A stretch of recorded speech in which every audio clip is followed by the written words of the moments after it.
اللهم صل على سيدنا ومولانا محمد صاحب التاج والمعراج والبراق والعلم، دافع البلاء والوباء والقحط والمرض والألم، اسمه مكتوب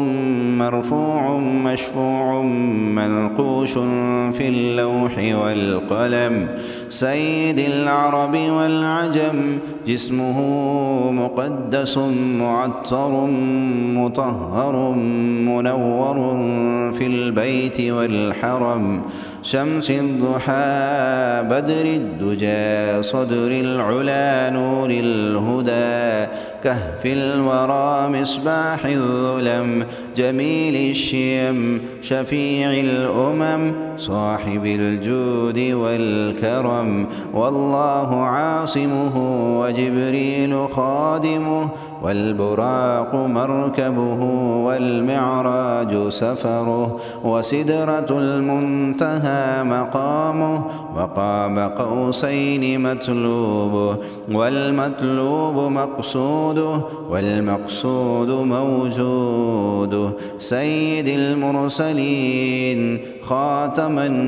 النبيين، شفيع المذنبين، أنيس الغريبين، رحمة للعالمين، راحة العاشقين، مراد المشتاقين، شمس العارفين، سراج السالكين، مصباح المقربين، محب الفقراء والغرباء والمساكين،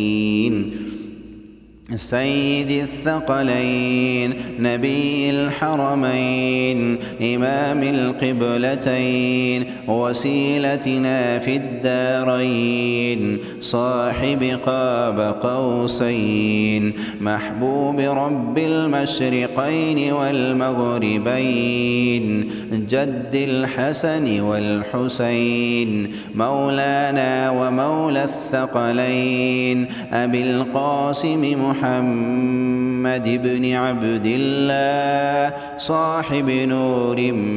من نور الله، يا أيها المشتاقون بجماله صلوا عليه وآله